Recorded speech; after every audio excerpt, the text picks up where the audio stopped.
नमस्ते, नमस्कार, सत श्री अकाल। मैं रजनीश तिवारी स्वागत हूँ आपका अपने यूट्यूब चैनल पर। आज मैं क्लास 9th का चैप्टर फर्स्ट फ्रांसीसी रेवोल्यूशंस का कुछ पार्ट आपसे डिस्कस करूँगा। अगर चैप्टर अच्छा लगे तो इसको लाइक, सब्सक्राइब और शेयर ज़रूर करिए। एक बार मैं फ्लैशबैक में चलता हूँ फ्रांसीसी रेवोल्यूशंस का, और इसमें जो एक इवेंट होता है 14 जुलाई 1789, जिसमें बास्तील के किले को तोड़ दिया जाता है। चूँकि मैं थोड़ी सी इसकी कहानी में चलना चाहता हूँ, क्योंकि लोगों को अफवाहें के थ्रू कुछ चीज़ें पता चली थी, और अफवाह क्या से क्या करा देती है आपको इसका अंदाज़ा बहुत अच्छे से होगा। क्योंकि अफवाह मिली थी कि राजा ने कुछ सैनिक बुलाया है, ठीक है, और वो सैनिक फ्रांस के अंदर घुस रहे हैं और नागरिकों को मारेंगे पीटेंगे, कुछ इस तरह की अफवाहें थी। तो ये इवेंट होता है 14 जुलाई 1789 को, और जिसमें outbreak of French revolution and storming of Bastille, जिसमें बास्तील के किले को तोड़ दिया जाता है। क्योंकि ये देखिए आपके जो है स्क्रीन पर जो इमेज दिखाया गया है ये बास्तील स्टॉर्मिंग का है। तो अब आगे हम बढ़ते हैं इसी दिशा में।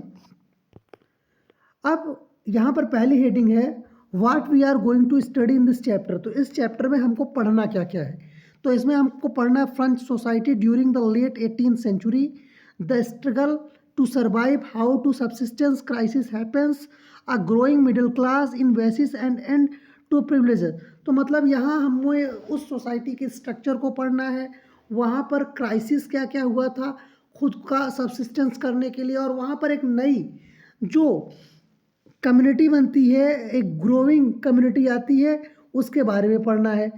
The outbreak of the revolutions के बारे में पढ़ना है, जिसमें France become a constitutional monarchy हो जाता है, France abolish monarchy and becomes a republic, the reign of terror, a directory rules the France, did women have a revolutions, the abolition of slavery, the revolutions and everyday life. इन चीज़ों को हमको पढ़ना है। तो आइए चलते हैं, पहले हम इस फ्रांस की जो सोसाइटी है इसके स्ट्रक्चर के बारे में देखेंगे। तो यहाँ का जो स्ट्रक्चर था ये 3 पार्ट में डिवाइड था। जैसे अपने यहाँ ब्राह्मण, क्षत्रिय, वैश्य, शूद्र है, तो वैसे वहाँ फर्स्ट स्टेट, सेकंड स्टेट और थर्ड स्टेट में ये चीज़ें डिवाइड थी। फर्स्ट स्टेट, ये जैसे इमेज देखिए मैं बना के आपके सामने लगा चुका हूँ। तो फर्स्ट स्टेट में क्लर्जी थे, सेकंड स्टेट में नोबिलिटी थे, फिर थर्ड स्टेट 3 पार्ट में डिवाइड था। पहला बिग बिजनेसमैन था, मर्चेंट्स था, कोर्ट ऑफिसर्स था, लॉयर्स था, उसके बाद पीजेंट्स एंड आर्टियंस थे, उसके बाद स्मॉल पीजेंट्स थे, लैंडलेस लेबर थे, सर्वेंट्स थे। अब यहाँ पर इवेंट होता है 14 जुलाई 1789 में। In 1774 Louis 16 of the Bourbon family of the king ascended the throne of France. इसमें कहने का मतलब है 1774 में लुई 16 को फ्रांस की गद्दी पर बैठाया जाता है, जो बॉर्बन डायनेस्टी का था। और इसकी जो शादी होती है ऑस्ट्रिया के प्रिंसेस मैरी एंटोइनेट से होती है। उसके बाद अपॉन दिस एसेशंस the new king found an empty treasury. और जब ये सिंहासन पर, राजगद्दी पर बैठता है, तो ये पाता है कि पूरा का पूरा जो राजकोष है वो खाली पड़ा है। अब यहाँ पर reason for the empty treasury, मतलब क्या रीज़न था कि उस समय वहाँ का पूरा जो ट्रेजरी सिस्टम था वो पूरा का पूरा खाली था। तो इसमें लॉन्ग ईयर ऑफ वार है drain the financial resources of France.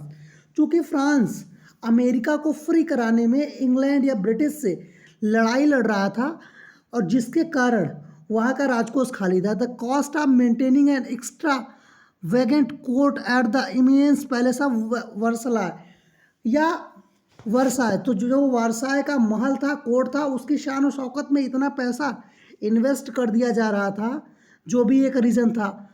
अब मैंने ये अमेरिका कॉलोनियों की बात की, तो ये देखिए तीसरा है। उसके बाद बहुत सारी ये लड़ाई वगैरह लड़ रहे थे, और सबसे ज़्यादा ये है कि lenders who give the state credit now began to charge 10% interest on loan. तो सरकार को जो लेंडर्स वगैरह ने लोन दिया था, अब वो 10% इंटरेस्ट के साथ वो पैसा मांग रहे थे।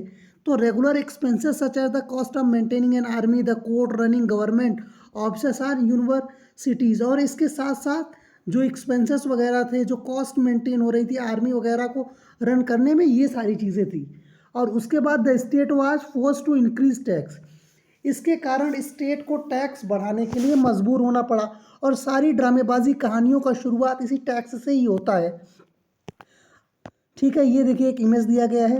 अब यहाँ पर देखिए कुछ चीज़ें हैं जो मैं आपको एक डायग्राम के थ्रू समझाना चाहता हूँ। फ्रेंच सोसाइटी इन 18th सेंचुरी में, feudal society, old regime before 1789, और French society in the 18th century was divided into 3 state, जो मैं आपको पहले बता चुका हूँ, जिसमें पहला और दूसरा स्टेट इसके पास कुछ प्रिविलेज वगैरह था, इनको टैक्स वगैरह में छूट थी, जो सारा का सारा टैक्स था वो तीसरे स्टेट से लिया जाता था। और तीसरे स्टेट में क्या था, मैंने वो चीज़ें भी आपको डिस्कस कर दिया है। अब यहाँ पर फ्रेंच रेवोल्यूशन चैप्टर का हम एक्सप्लेनेशन डिस्कस करेंगे। अब यहाँ पर दो तरह के टैक्सेस थे, एक टाइथ था और एक टाइल था। तो टाइथ ये tax levied by the church कंपेरिजिंग 1/10 of the agriculture produce. Tithe जो चर्च होता था, वो टैक्स होता था, वो चर्च लेता था, और वो 1/3 एग्रीकल्चर प्रोड्यूस का होता, और दूसरा होता है टाइल। तो tax to be paid directly to the state, और ये टैक्स डायरेक्टली स्टेट को दिया जाता था। A number of indirect tax which her levied an article of the everyday consumption like salt और टबाकू।